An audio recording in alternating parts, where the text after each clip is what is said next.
High বন্ধুরা, বাংলা ফার্মেসিতে তোমাদের সবাইকে স্বাগতম জানাই। আজকের ভিডিওতে আমরা আলোচনা করব স্ক্যাবিস বা ইচিং নিয়ে। স্কিনের উপরে এইভাবে দেখবে অনেক পেশেন্টের চুলকানি অথবা স্ক্যাবিস হয়ে যায়।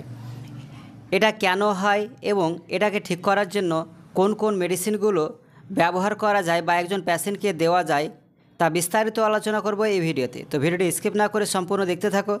ভিডিওটি ভালো লাগলে লাইক ও কমেন্ট করে তোমাদের মতামত জানাবে এবং চ্যানেলটিতে নতুন হয়ে থাকলে চ্যানেলটিকে সাবস্ক্রাইব করে দেবে। তোমরা দেখছো বাংলা ফার্মেসি, আমি ফার্মাসিস্ট মাসুদ আলম আজকে আছি তোমাদের সাথে। তো চলো ভিডিওটি শুরু করা যাক।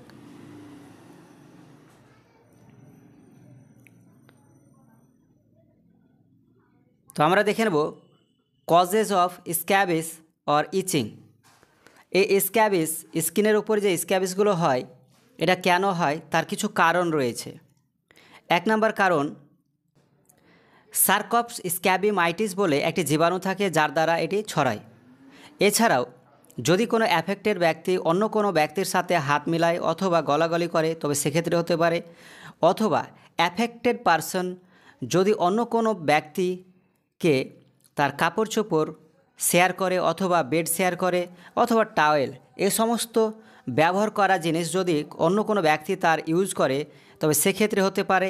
এছাড়াও যদি প্রচুর ভিড় থাকে অথবা আনহাইজেনিক কন্ডিশন ঠিক আছে ক্রিয়েট হয় তো সেক্ষেত্রে আমাদের স্কিনে এরকম স্ক্যাবিস বা ইচিং ছড়িয়ে থাকে। তো আশা করি পয়েন্টগুলো বুঝতে পেরেছো কেন ছড়ায়। এবার দেখে নেব লক্ষণ। যদি কোনো পেশেন্টকে স্ক্যাবিস হয়ে যায় তো লক্ষণগুলো কী কী দেখতে পাওয়া যায়। ইচিং স্পেশালি অ্যাট নাইট, অর্থাৎ বিশেষ করে রাত্রেবেলায় প্রচুর চুলকাবে, ঠিক আছে। এছাড়াও small blister or pimples one the skin, এবং চামের উপরে কী হবে ব্লিস্টার এবং পিম্পলস বেরিয়ে যাবে। 3 নম্বর হচ্ছে red রাশেস and swelling in affected area, এবং যে জায়গাগুলোতে রাশ অর্থাৎ এই স্ক্যাবিস হবে সে জায়গাগুলো কী হয়ে যাবে, লাল হয়ে যাবে এবং ফুলে যাবে। এই লক্ষণগুলো দেখতে পাওয়া যাবে। তো চলো আমরা দেখে নিই ট্রিটমেন্ট হিসেবে কোন কোন মেডিসিনগুলো একজন পেশেন্টকে ডাক্তারবাবুরা দিয়ে থাকে। তো বিস্তারিত যাওয়ার আগে বলে দিই, এই ভিডিও দেখে কোনো সাধারণ ব্যক্তি কোনো মেডিসিন নেবে না। মেডিসিন নিতে হলে অবশ্যই ডাক্তার পরামর্শতে নেবে। এই ভিডিওটি শুধুমাত্র লার্নিং পারপাসে মেডিকেল স্টুডেন্টদের জন্য তৈরি করা হয়েছে।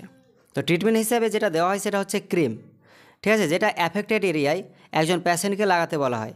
সেটা হচ্ছে পারমেথ্রিন ক্রিম।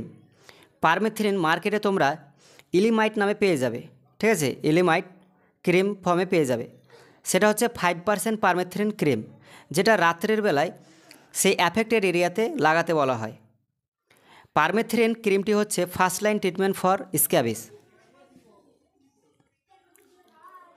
পরবর্তী যে মেডিসিনটি এই স্ক্যাবিসের জন্য দেওয়া যেতে পারে সেটি হচ্ছে আইভারমেকটিন। এটি তোমরা মার্কেটে পেয়ে যাবে স্ট্রোম্যাকটোল নামে মার্কেটে পেয়ে যাবে, ঠিক আছে। এই ডোজটা কি সিঙ্গেল ডোজ 200 মাইক্রো এমজি পার কেজি হিসাবে, ঠিক আছে। রিপিটেড ডোজ হিসাবে যদি ধরা হয় তো সেটা 1 থেকে 2 সপ্তাহ পর আবার দেওয়া যেতে পারে প্রয়োজন পড়লে, ঠিক আছে, না তো সিঙ্গেল ডোজে 200 মাইক্রো এমজি পার কেজি হিসাবে।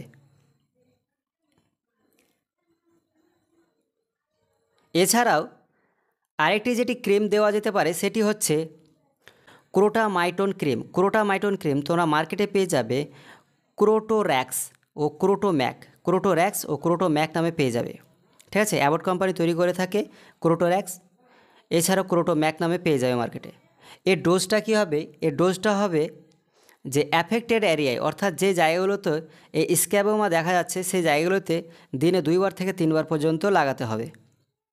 তো এই ছিল আজকের ভিডিও। যদি ভিডিওটি ভালো লাগে তো অবশ্যই ভিডিওটিকে লাইক করে দেবে এবং আমাদের সাথে থাকার জন্য বাংলা ফার্মেসিকে সাবস্ক্রাইব করে দেবে। Thank you.